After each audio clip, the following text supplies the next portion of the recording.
Welcome to Business Legal Lifecycle TV, the live TV show all about the legal aspects of your business to help educate you on complex legal terms in an easy to understand manner, to help understand why you need to do certain things in your business from a legal point of view, and to help you develop a plan for the future. Our mission at Business Legal Lifecycle is to help empower all small to medium-sized businesses around the world to get access to legal advice so that they can help build their communities and make the world a better place. Did you know that any business owner is on average 7 months away from losing everything? That is the average time it takes from a successful business to fold when an aspect of their business is not set up correctly. Have you ever wanted to get legal advice but didn't understand what was going on? Do you feel like there is a divide between lawyers and their clients? Then this TV show is for you. It is all about empowering you and your business with the knowledge and tools to ensure that this doesn't happen to you. Business Legal Lifecycle TV delivers a twice-weekly show focusing on the legal aspects of your business. At lunchtime on Mondays, we present Fast Fix Monday, a quick 5 to 10 minute show that will give you some actionable steps to consider for the week for your business. And at lunchtime on Wednesdays, we present our in-depth show of between 30 minutes and an hour, where we go through complicated legal aspects of your business in a simple to understand, plain English manner. And whether that is through educational pieces or interviews with experts in their fields. Afternoon, everyone, and welcome to Business Legal Lifecycle TV. Today is Wednesday in the month of February 2018, and we're currently looking at the phase investing in property. As always, I'm Craig Mason, and I've got with me Jeremy. Say hello to everyone. Hey, everyone. So as I said, today we're doing an interview. The interview is with Jason Cook. Now, Jason Cook is from WB Financial. Is an owner of Gabba Central WB Financial and also Presidio Finance Consulting.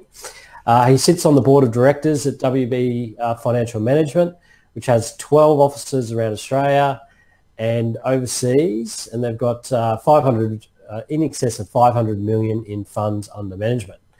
He's also director on the board of a technology-driven funds management business with over 200 million in funds under management. Jason is also the co-author of the Amazon best-selling book, Bulletproof Business, and has been published in numerous different articles around the place. Now, Jason is, all those other credentials, but he's also an accredited self-managed super fund specialist. And he's really passionate about the self-managed super fund area and using that as a vehicle for wealth creation. So he's done, accredited specialist in that. So that's a good achievement there. Obviously knows what he's talking about. So he's a financial advisor who believes in building strong long-term relationships with his clients, which is great. So he's not just in there to make a quick buck. He wants to be there in the long haul. And wants his customers or his clients to achieve their lifetime goals and objections. So Jason wants everyone to benefit from having a financial coach to assist them in moving towards financial independence. We've known Jason for a number of years. We've worked with him closely on a personal level. And we also worked with him on assisting a number of his clients. So Jeremy, what were the 3 top things you got out of the interview with Jason Cook? Yeah, so this was a really fun interview. Jason's a really nice guy, and he's got a lot to say about investment and teaching people about the different types of investment and what to look out for investments. So we covered quite a number of topics around the investing space, but the first one is the criteria for risk profiles. So there's different risk profiles that different people have for investing and where they can invest, and we talk a little bit about that to give people, the listeners, an idea about where they are in the risk profiles. Secondly, we go through the criteria to look at when selecting an investment, and really the criteria also around when you're going to see an investment advisor like Jason, like a financial advisor, and what you should have in mind before you go. We talk a lot about goals and setting goals and making sure that partners in life have similar goals to each other, which is an interesting topic because that's something that we talk about a lot here on BLL TV about, and on the podcast about people actually setting goals and with their business partners. And the final thing that I found was very interesting was Jason's look at the future of financial advice and where it might be going in the future. No one has a crystal ball to see where it's going, but those, the idea about where it's going is very interesting because a lot of professional services industries are changing a lot over the next couple of years. So it's really fascinating to see different people's perspectives and different professionals' perspectives on where that industry is going. So they're the three top things we're going to get out of today. Excellent. All right, well, let's play the interview. Sounds good. Welcome, Jason, to Business Legal Lifecycle TV and our podcast. Hey, Jeremy. So let's start out by having a bit of chat about you and your business. So tell us a bit about your history. How did you get into financial advice?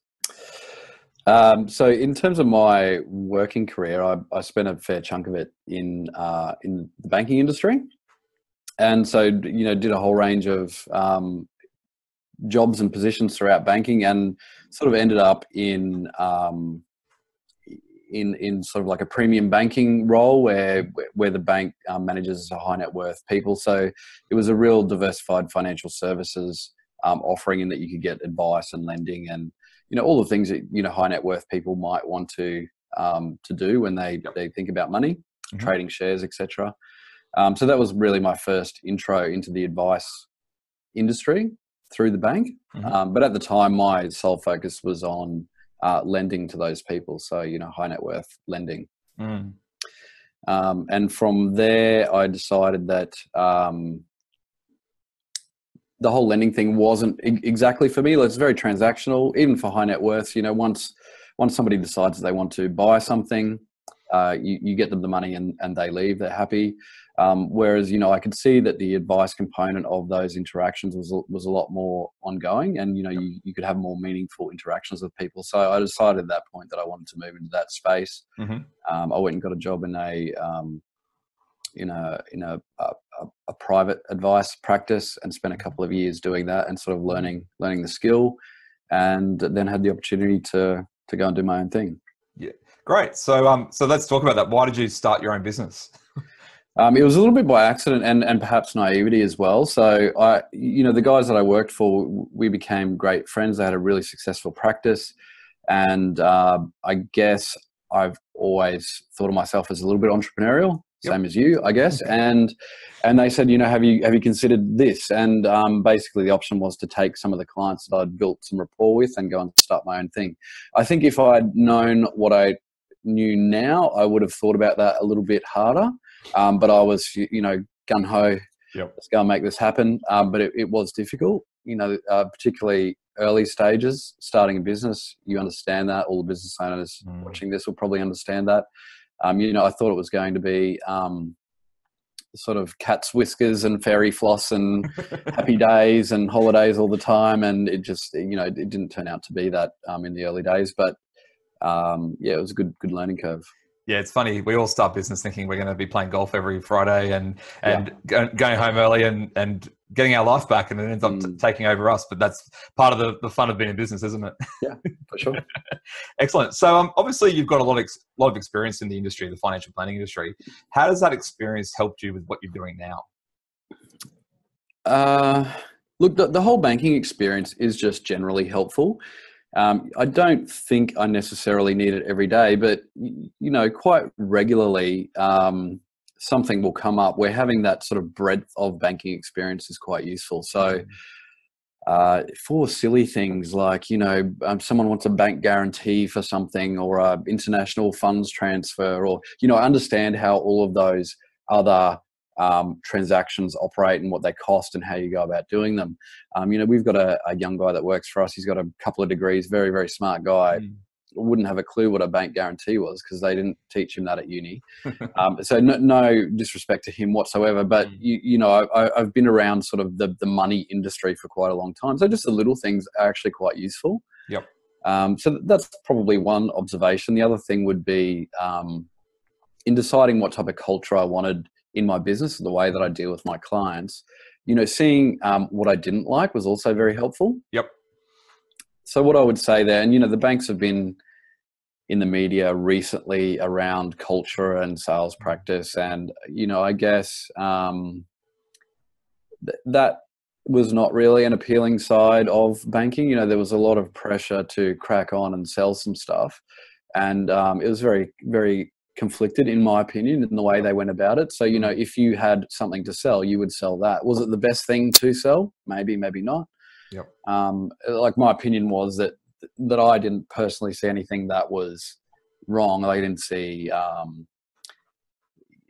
fraud committed or anything like that. I just didn't like the conflicted nature of that particular business. So when I was deciding the way that I wanted to set my practice up, I wanted it to be about the advice. So you can give advice without talking about any particular thing that you want to sell. Like, the thing you're selling should be the knowledge and the advice. Like, there's no, pretty box with a bow on it necessarily at the end. Yep. So I like that approach. Obviously, sometimes there is a pretty box with a bow on it at the end, but it doesn't have to be, and that shouldn't be your objective. Yep. And I think banking has probably made a little bit of a mistake in that respect, and they are currently being hauled over the coals for it. I'm getting a bit off track here, but my opinion is that they'll probably end up selling their advice practices because they can't. They don't get advice. Like, they started advice when it was an infancy business, and it grew into a massive sales culture, and they're going to find it very hard to reverse out of that. Yeah, well, I mean, yeah, for anyone who might be listening to this in the future, we're recording this in February 2018. So I take what you're saying, and there's a big, and for anyone who's not aware, there's a big, been big inquiries into the industry, and a lot of pressure on the banks to try and clean up their practices for those exact reasons. So, and look, from a consumer perspective, if you're going to get advice from anybody, if you're going to go to you to get legal advice or me to get financial advice, you want to know that you're not getting sold something. You want to know that you're actually getting the best direction that your money can buy. So, and I hope that that's what we portray to our clients. It's certainly something that we strive for. Yeah, absolutely. And just to pick up on something you said at the beginning of your answer to that last question was around the experience. And I think that's something that a lot of people kind of gloss over, and they don't wait to get their experience. And yeah, it's all great to go to university and get education there, but you need to have the practical experience. I know for myself that doing 2 years of articles in a law firm, which is essentially a 2-year apprenticeship, was the best learning that I ever had. And I think that's the same in any industry. I think you'd agree with that? Yeah, absolutely. Yeah. But that, it does apply over any industry. If you're in IT or engineering, it's, I'm sure it's all the same. Yeah. But anyway, spending a bit of time, in the salt mines helps. And I think the clients get a better result by dealing with somebody that's experienced. Yeah, absolutely. Definitely. So let's talk about investing. As you know, February 2018, our theme is around phase 9, investing in property of the business legal lifecycle. And we call it investing in property because from a legal point of view, that's where we really get involved. But as you and I have talked about before, investing in property could equally be just called investing and talking about different types of investment. And that's why I wanted to get you onto the show and the podcast to have a chat around some ideas around investing. So, I guess my first question around this topic is, it might seem obvious to you and I, but why is it important to think about investing? For me, the key thing is everybody should start thinking about it, but from my experience, maybe only 50% do at the appropriate time. So one of the key demographics that we get in terms of people coming to see us is people who are late 40s, mid 50s, early 60s that haven't thought about it. Mm-hmm. And now they really, really want to think about it. So for me, I think thinking about it earlier is important because it's actually quite easy to get rich slowly, so long as you think about it early enough. And another group of people that I speak to is, I don't have any money. Like, I'm not wealthy. I couldn't be your client.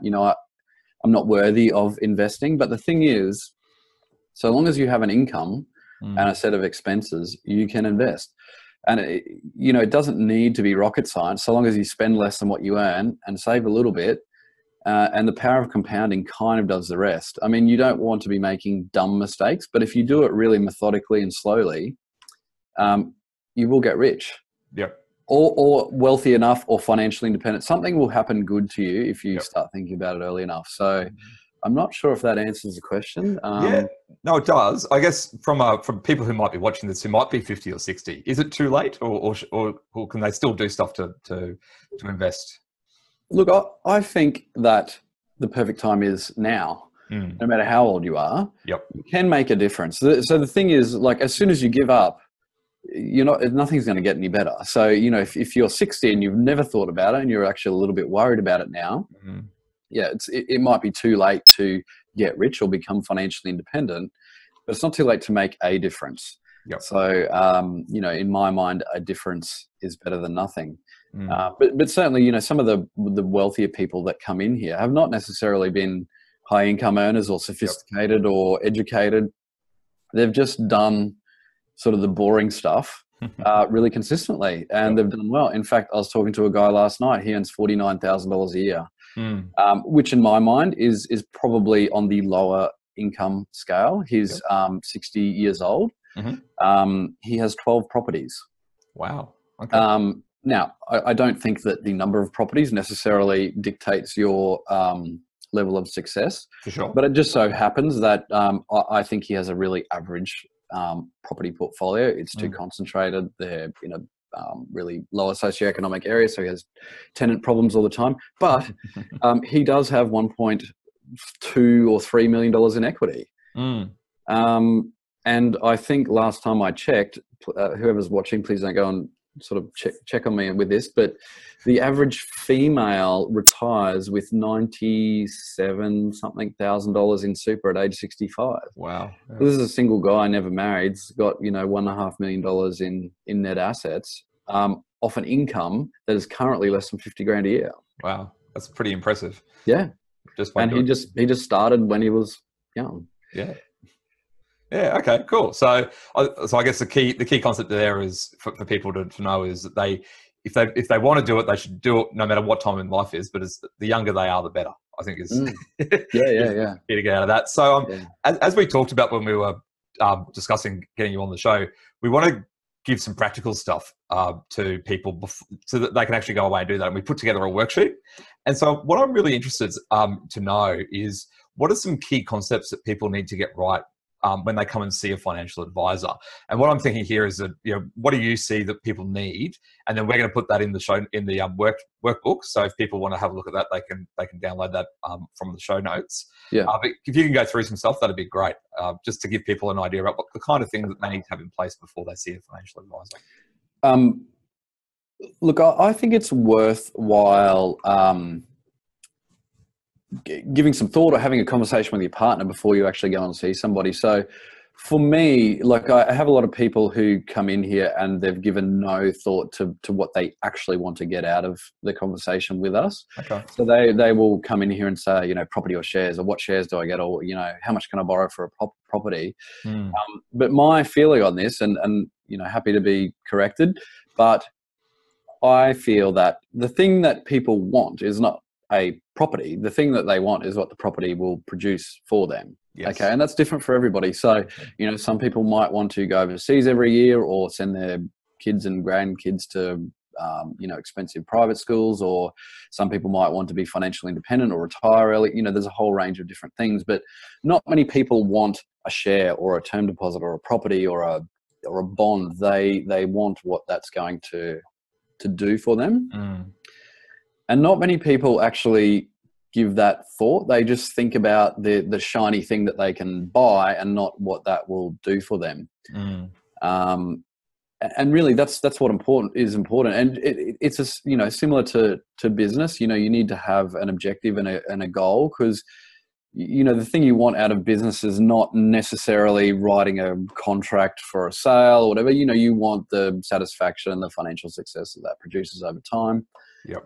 So just really think about what you want for your life before you go in there, rather than having somebody say, you know, having to try and prompt you on the spot and you think about that. So, you know, some pre-work and thought before you go and see someone, I think is worthwhile.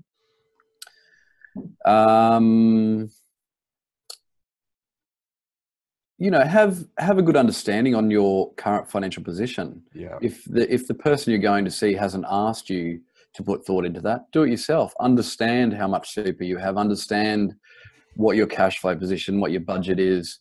You know, give some thought to that holiday you want to take next year, how much it's going to cost you. Does your car need upgrading? Do you need to do those renos on your house? Have a think about, you know, what you're earning and spending and what you're going to need to spend, so that you have it clear in your head of what you want out of this process. Yep. Again, it's quite difficult on the spot. If I'm prompting somebody or a couple on this stuff, then they've got to sort of quickly make up a list of things that is on their mind. Whereas, you know, some pre-thought will fix that up. I think some of the key things to think about that you might want out of meeting with an advice professional is to walk out of that meeting knowing how much it's going to cost. Yep. You know, so often we'll get to the end of a meeting and someone hasn't asked me how much it will cost. So, you know, I'll bring that up. But if it was me, like if I'm going to see some other professional, an accountant or a lawyer, I want to know that they're competent and they can deal with my concern. But I want to know how much it's going to cost and whether I'm going to see value out of that invoice that I get at the end of the day. And I don't think it's wrong to walk in and see somebody and ask that. No. If I go and see you and I want something done, I'm going to say, can you do this? And you will tell me whether your skill set can achieve that for me. And then I'll say, what does it cost? You know, in terms of actually meeting somebody, an advice professional, I actually don't mind the idea of, you know, auditioning candidates. So, you know, as a consumer, if I was going to go and see an advice professional, I'd probably line up 3 and go and see 3. Yep. You know, I'd maybe look at some reviews and talk to some of my peers for any recommendations, and then I'd go and see 3. Like for me, this is a very important sort of set of advice to have in anybody's life, whether you're, you know, an individual or a couple or a business owner. And you got to get it right. Like as a business owner myself, if I'm wanting somebody to come in here and help me with the success of my business and to treat our clients the way that they need to be treated, I don't take the first person that applies for the job. I interview 5 or 10 people. And I think that at the end of the day, from an advice professional's perspective, we are auditioning for a job. That's right. You know, it's not a transaction. We're going to be working with somebody potentially for their whole life. You want to get that right. So don't take the first person that you run into. Go and interview a handful of people. Yep. Again, that's not really something you should think about. Well, maybe it is something you should think about beforehand. I think it is. I think that's definitely something you should, because you should be thinking about, well, you know, how does this person compare to other people that I might meet? And if you've met with other people, how do they compare on a personable level? And can you work with that person? I think it's a great question to ask. Yeah.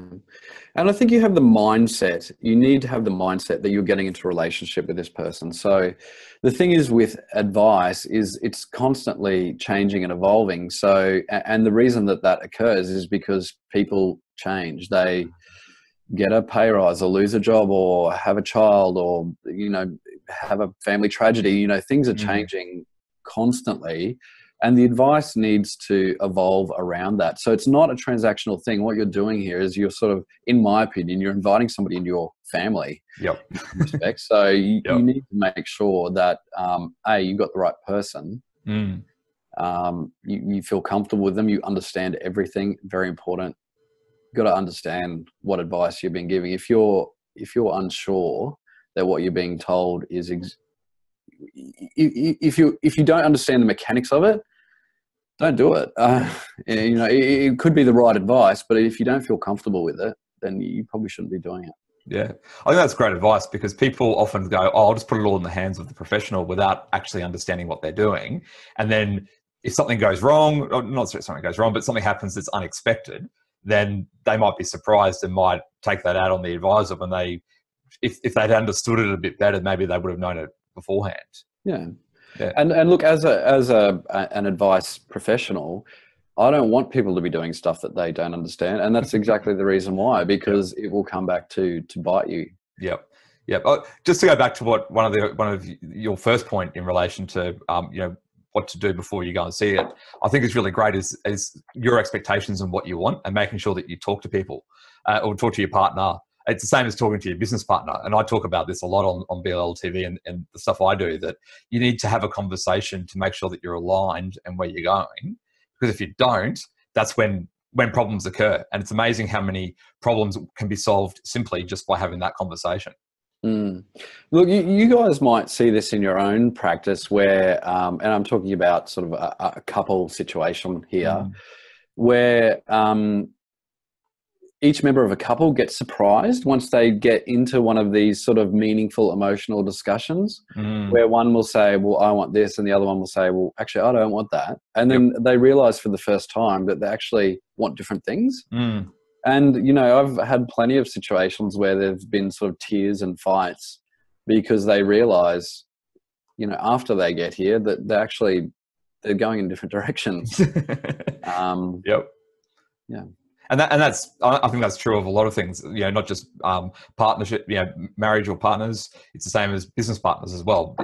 People have their own ideas, and a lot of that can be solved just by having a conversation around where you're going. It's actually, as people have watched the earlier shows know, that Craig Mason, my business partner, who you know as well, and I did very early on, was make sure that our expectations were aligned. And I think that's really important, not just in business, but in what you're talking about as well. Yeah. Yeah. Look, it's easier said than done, and certain personality types are probably more, more successful at making that work. Yep. But it's important. Yeah, absolutely, absolutely. Well, let's talk about risk profiles. So I know this is something that you do when you meet with a client. So do you want to talk about the different types of risk profiles, and maybe give a broad idea about where people potentially could fit? Obviously, you can't give specific advice because it's specific to the person and the situation. But just in a general nature, can you talk about risk profiles and then maybe go through some of them so that people can get an understanding of what the differences are? Yeah. Okay. So when we meet somebody new and also ongoing, we will always talk about the level of risk that people feel comfortable with taking in terms of investing anyway, and the sort of outcomes that they might expect from taking on that level of risk. The reason why that's important is because certain types of risk that you take on will achieve a certain outcome over time. So the reason why it's important to identify a goal or an objective at some point throughout our discussions with our clients is to make sure that you're taking the appropriate amount of risk to achieve the result that you want. So it's not just a conversation about risk. Is that share risky, or is that property risky? It's about, do you achieve the outcome that you want to achieve? So the reason why we undertake a formal risk profile, though, is really it's more academic and from a compliance perspective than anything else. So we want to be able to sort of plug you into a specific category so that we can say at any point in the future, you're in this category because this is the result you need and this is the level of risk you feel comfortable taking on. Yep. When I say risk to people, I think for the most part, people think, walking across a 7-lane highway at peak hour is risky, or they think about it in terms of I'm going to lose all my money. Risk is me losing all my money. But from our point of view, we sort of relate risk more to volatility. Yep. So if you think about it in terms of a portfolio of shares, or think about it in terms of your superannuation fund, a very low risk or a conservative profile will have a greater amount of assets exposed to defensive assets. So, a conservative portfolio will contain a lot of cash, fixed interests, and bonds usually. So, and those things either don't move at all with market volatility, which is what we've seen the last couple of days. The US market was down 5% 2 days ago. if you've got a term deposit, it's not impacted by that stuff. So it's completely non-volatile. Whereas at the other end of the scale, so high risk from our perspective, and in terms of say super or a share portfolio, would be 100% of the assets is exposed to growth assets, and that's going to be things like property and shares predominantly, maybe infrastructure, and that's the type of stuff that when you have some volatility in markets like we have seen this week, you are going to get movement in your portfolio. If you had 100% of your assets exposed to the American Dow the other day, or the what was it that went down 5%? It was the Dow Jones. So it was. You probably would have lost 5%. Not lost. Your portfolio would have moved backwards by 5%. So high risk for us, it represents volatility, not necessarily the potential to lose all your money or double all your money. But at the high risk end of the scale, or the more aggressive end of the scale, you're going to increase your chances for getting a better return over time. Yes, you will experience volatility from time to time, and you will likely get a negative return from time to time, but the outcome over time should be better. And time is pretty key here. I don't know if you can see that chart behind me up on the wall. Yeah, we can see that. Yeah. So there's a couple of lines down the bottom. Let me try and figure out which one. There's actually the one down the very bottom is represents CPI, so that's not really an index, but I don't know if this is going to work. If you're listening to the podcast, Jason's showing a chart on his wall, and you can check that out at our Facebook page at Business Legal Lifecycle. But Jason, continue, please. Yeah. Okay. So if you can see this line here, this represents cash. And, so you have a very nice, even non-volatile increase in value over time as, the interest return is generated over time. But all of the other lines on that chart represent, stock indexes. And you can see that over time, they grow much, much faster. But you have periods where, they go backwards by 5 and 10 and 20 or even 50%. So in terms of being accepting of a level of risk, if somebody is prepared to take a higher risk in this type of asset class anyway, and I think property as well, you need to expect that sometime you might go backwards in value. It doesn't necessarily mean you lose the money, but the value of your investment might go backwards. And I know that people come in here all the time and they say, I would never invest in shares because you can lose your money. Well, that's true, but I think you can lose your money in whatever growth asset class you choose. Property is sort of considered to be the nice, stable investment. But, I think for your property, for example, Jeremy, if we sent an auctioneer out there every day this year, I reckon there would be some volatility in the price. Absolutely. So, you might get $400,000 one day and you might get 250 the next day. If nobody shows up, I'm there trying to get a bargain for 250. And if we broadcast the value of your property every day on the nightly news, like they do with the share market, I think that maybe people would think of property as a risky asset class. But, if done properly, it's probably just not. Have I gotten off the topic again? No, not really. I mean, but just on that point, I think it's a fair comment that we do. Like I know that I've turned the news on the last 3 mornings, so this is the beginning of February, and it's all been about the collapse of the share market. And, it seems like a lot of hype over not much changing, or not something that we can't control anyway. And so, I take your point, but I guess just going back to the question. So I guess we're really talking about risk profiles and the way that they affect people. So you kind of, you probably preempted my next question, which was how do the risk profiles affect the way that you advise people? So do you want to maybe just go down that path a little bit and just talk about that? Okay. So for example, if there's a young person that has thought about investing and they're coming to us and perhaps they don't have, significant amounts of cash or capital, we would talk to them about risk and we would explain, what low risk, medium risk, high risk means for them and what results that they would get over time.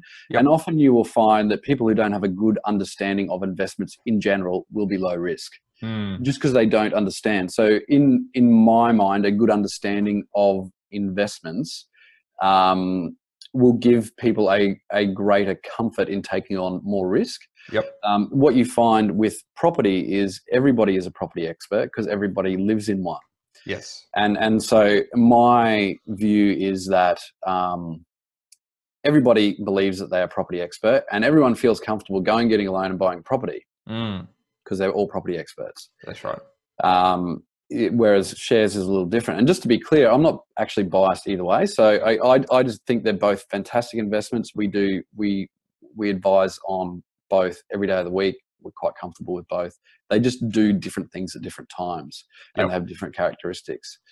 So for a young person that is maybe not sophisticated around investing, I find that they're generally cautious. But what you get is when you take on more risk, you will get a better result over time. And when you're in your 20s or early 30s, you've got that on your side. So long as you have a long-term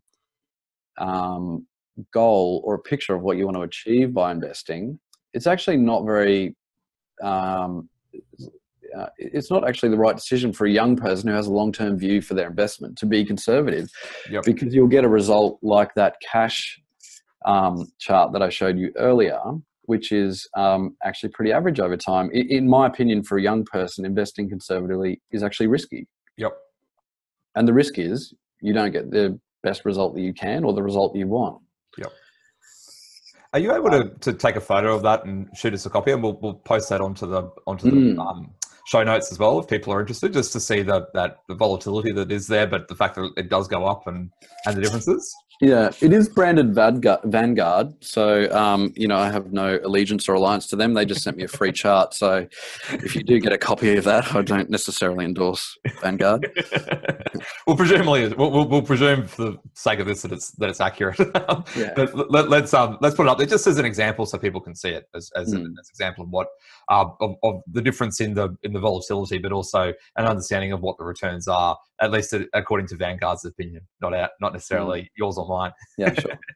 All right, cool. So that's probably enough on investing. Let's have a bit of a chat around the future. So there's a lot of disruption. There's a lot of talk, around every industry, law, accounting, financial planning, around disruption. And what do you see as the biggest challenge in your financial advice sector in, say, the next 5 years, or even if you think it's shorter, the next couple of years? Yeah, okay. Look, I think I don't really want to bore anybody with my views on my particular profession, but just really quickly, I mean, in my opinion, what we do in terms of giving advice to individuals and business owners is a really important job. I view it as being important. People are trusting you sometimes with their whole life savings, and not messing that up is pretty critical. So, in terms of changes in our industry, it's a very regulated industry. There's a lot of spotlight on, banking and advice, and there has been for some time. And to be honest, I think that's actually a good thing. In terms of getting a better outcome for consumers, I think that's only good. And the reason why I say that is, if you're a good guy, which I think I am, and our business is, then you will survive through that. And all of that extra regulation and compliance and oversight just kind of moves anybody that's not completely ethical sort of out of the industry, and that creates more opportunity. So I actually think that's a good thing. In terms of disruption, like where our business likes to be is sort of giving advice in complex situations, because that's where we think we add more value. I think that these simpler transactions will probably be automated. I think that you will be able to go online and figure out what your risk profile is by answering some questionnaires. And I think that, a piece of artificial intelligence will decide what's the best option for you, and you will enter your account details and you'll be invested. And look, I mean, Acorns, that's a really great example of helping people become investors very simply. So I think that all of those simple transactions where someone puts their hand up and says, hey, I'd like to start investing, and there'll be something online that you'll be able to do that in an ethical, cheap and appropriate manner. So, and I think that will that will happen pretty quickly. I mean, it already is, but the point is that, you know, the people that are sitting behind bank counters now advising on those transactions and probably charging quite large fees to do that, that those people won't exist shortly. Yep. And and it's changing every industry. So yeah, it'd be interesting to see where it goes. I think that's right. Yeah. I mean, even legal, and you know, there's I mean, there's dozens of them, but I agree. Yeah, absolutely. So what's next on the horizon for you? Look, I have a vision. It's in its early stages.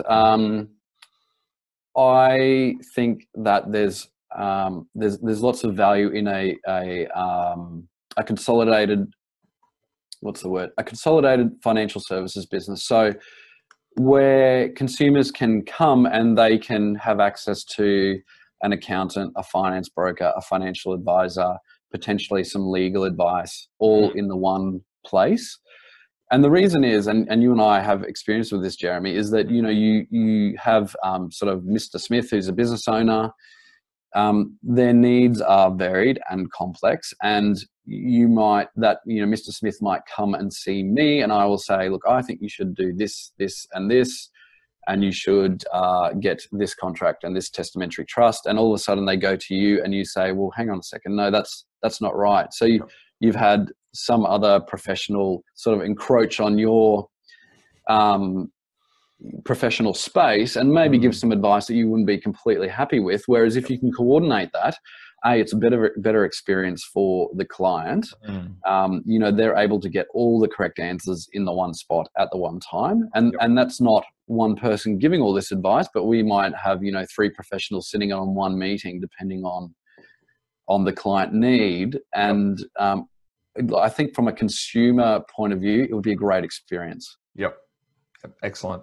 I think that's a good idea. And I think, and yeah, you and I have talked about this on numerous occasions about the fact that as advisors, we need to be able to limit ourselves to the advice that we're qualified to give because of the nuanced changes. And that's something that I'm very big on, and that I know that you and I talk about a lot. So it's very important that you get the right advice and not try and get legal advice from an accountant or worse, accounting advice from a lawyer who has no idea what they're talking about. Don't take accounting advice from lawyers, people. It's a bad idea. We don't, you know, unless you're a qualified accountant and you're in it every day. It comes back to what Jason was talking about before about, you know, having an idea about, you know, what goes on in the nuances of an industry and making sure that you know what's actually happening. So I think that's great advice. So if you're ready, Jason, let's go into the quick fire questions. So I'm going to ask you a question and you give me the first thing that comes into your mind. Yeah, it doesn't have to be a short answer if you think it needs to be a longer one. But yeah, I've got 4 questions for you. So you happy to go ahead with those? Sure. All right. So the first one is, what book are you currently reading? Am I allowed to swear on this interview? If it's the name of a book, sure. Why not? Okay, it's called The Subtle Art of Not Giving a F-C-K. Yep. I don't know if you've heard of it. I have heard of it. I've given it as a gift recently to someone in my office, actually, who I thought it was appropriate for, but I haven't read it. So is it a good book? Is it interesting? I've just started. I'm about 2 chapters in, but I'm enjoying. So yeah. Excellent. Excellent. So the second question is, what is a book that you think every business owner should read? I don't want to sort of suck up too much, but maybe the Business Legal Lifecycle. Other than the Business Legal Lifecycle. My book, The Bulletproof Business. Excellent. Your co-author said the same thing, Mr. Dugan, when I interviewed him. But it is a very good book and very valuable for business owners. So I do agree that it's very important because it does cover a lot of stuff. So we joke about it, but yeah. All right. So third question. So if a person wants to decide between, say, property and shares as an investment, what is the first key thing that they should consider? Yeah, so I can never answer that question and say yes, property or share. So it's an individual thing. So each, as I said before, I love both asset classes, and if all of my clients can have both, excellent. I love that. The thing is that each of them has different qualities. So, this is a quick fire answer, which is going to be pretty long. So, That's all right. If you want to buy a property, in round terms, you might have to spend at least 400 grand. If you want to become a diversified share investor, I mean, you could spend 5, 1, 10, 13, 150, 1.5 million. So there's a lot of flexibility associated with being able to buy shares. Property, less so. If you buy property, it's not really a liquid asset. If you want to, pull your equity out or turn that into cash, you're going to have to give it a little bit of a time. With shares, you can do it immediately. Yep. It's a lot easier to diversify with shares because you can use lower values to buy. So do you know what I mean? Like each of those things has different qualities. I mean, even from a tax point of view, the income that you get from a share is different than you would get from a property. So it depends on the individual. In an ideal world, have as much as you can of both of them. I don't necessarily endorse that approach, but everybody has to consider their situation differently. Yep. I think that you potentially, with a good portfolio of shares or a good portfolio of property, I think that you'll probably get the same result. I mean, if you look at historically, talking about Aussie shares and Aussie property over the last 50 years, they've largely returned exactly the same amounts. Yep. Maybe a poor answer, but I don't think it's that simple. No, as just choosing one or the other. Yeah, and I think that's kind of the answer I thought you'd give, because that's the right answer. And a lot of people deride advice when we give advice. When you say it depends, and it depends on your circumstances, but it really does depend on your goals and your circumstances. So that's exactly what I agree, and I think that you've got to look at your circumstances and decide which one's the best way to go. Yeah.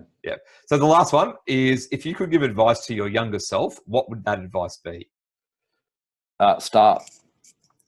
Just do it now. Yep. I run through this little exercise with, first time people that come and see me for the first time, but often younger people, where I show them what would happen if a 20-year-old invested or started saving $1,000 a year, and they were able to get a 10% return on that. So it's a very arbitrary return, but and maybe a little bit ambitious, but. Property markets and share markets over 50 years have done double-digit returns. So, it's not unrealistic. $1,000 a year for their whole working life. So from age 20 to age 60. So in that period of time, they will have saved $40,000 of their earnings, 10 grand a year. And I ask them, what do you think the result will be from doing that? And I mean, $1,000 a year, no matter how much you earn, people think it's a ridiculously small amount. Like anybody, if given the opportunity, could do that. Yep. So just for your viewers, do you want to guess what the amount might be? Do you want me to replay what it is? It's 40 grand over 40 years at 10%. 40 grand. Compounding. Oh, mate, I became a lawyer because maths is not my strong suit. I'll say 200,000. Okay, that's actually not bad. So it's roughly 480,000. Wow. Okay. So which I think is a really impressive amount for $1,000 a year. Yep. So the key here is time. Yep. You know what I mean? You just got to do something and do it for a long time. And the interesting part of this exercise is that if you started at age 30 and not age 20, the amount that you accumulate is 180. Wow. Okay. So the 10 years that you missed at the very start cost you 300 grand. So time is really key here. Yep. And what you tend to find is that people will start something, they want to invest, and then they'll get distracted. So, take you back to 20-year-old Jeremy, you say, I'm going to invest my $1,000 a year. But then at age 30, you find a secondhand Commodore that really catches your eye for 10 grand. And you go, I'm just going to take that savings and spend it. Yeah. And what you see is that at 60-year-old Jeremy has had, maybe 4 10-year-old Commodores throughout his life and 0 savings. And that could have been $480,000. So yeah, time is key. If I could have started earlier, I would have. Yep. Very good. And just using your example there, I remember a very successful old client of mine, isn't a client anymore, he was where I used to work. He once said to me, never spend your capital. So if you're saving up capital, always save it. Don't spend it no matter what situation you get. Obviously, if you're going to be on the street, that might be different. But he said always save your capital. And I think that's good advice, that you're saving it. Just to sort of add to that, I mentioned earlier I was talking to a client late last night, and he's got 12 properties. This guy's never sold anything. He's only bought. And because I was saying to him, some of the properties haven't really performed. Would you consider offloading them? No, I don't sell anything. Yep. That's an attitude a lot of people take, is they don't sell. They just acquire assets because they probably have the thought that you only make money when you buy and you only lose money when you sell. There's also a school of thought that's not true, that maybe you should sell underperforming assets, but let's not get into that.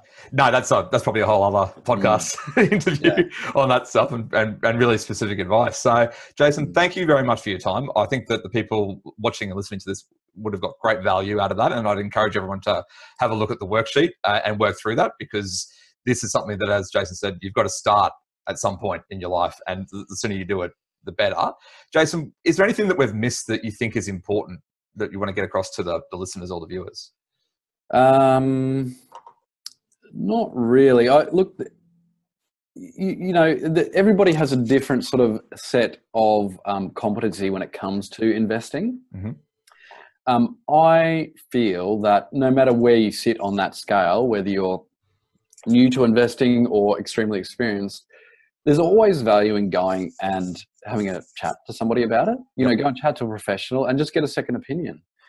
Again, I know we've got to wrap up, but one of the things that I see quite often is that, people who have bought property or bought shares and done well automatically think that they're an expert, and they'll sort of continue on and then slip up somewhere. So look, I see value in, if you feel competent in making your own decisions, it can't actually hurt every now and then to just go and get a second opinion, have an intellectual discussion about your next step. Because maybe there's something that you hadn't thought of. Yep, absolutely. Excellent. So let's wrap up because we're running out of time. But tell me, where can people reach you if they want to discuss anything further from what you've talked about today? Look, they can find us on our website, wb.com.au, or our other business, which is presidiogroup.com.au, which is PRESIDIO group, one word. You can reach us through that, or I guess if you contacted SMS Law, you could kindly pass on my details as well. Absolutely. Well, we'll put those links in the show notes as well. So if you're listening to this or you're watching it, have a look at the show notes, and we'll have them there. So, Jason, thank you very much for your time. Thanks very much. Okay, great. Thanks, Jeremy. Thanks everyone for watching that interview with Jason Cook. As I said before, this was a really fun interview, and I hope that you got a lot out of it. The 3 top takeaways that I really hope that you get and you solidify your learnings with the worksheet is the different risk profiles. So having a think about what your risk profile is. Secondly, thinking about what you need to consider before you go and get some financial advice. That's really important because, as Jason said, there's no point in going there if you don't know where you're going and what your goals are. And the third thing is the future of financial advice. So look, that was a really fun interview. Jason's a great guy, and we'll put up in the show notes his contact details. Craig, do you want to finish off? Yeah, absolutely. Yeah, we thank Jason for giving up his time doing that interview. That was really good, and we know that you'll get a lot out of that. Now, remember to like Business Legal Lifecycle, the video on Facebook or on whatever other platform you're getting the content on. Now, as always, we share the show notes. So if you go to businesslegallifecycle.com.au/063, which is episode 63, which relates to the interview for Jason. As mentioned, we're also sharing the workbook, and you can download that from the same show notes page. So we encourage everyone to get on there, get the information. You've got the workbook, you've got the show notes, so you can get the most out of the interview with Jason. You're obviously getting expert advice in that area and information. So we'd encourage everyone to have a look at it.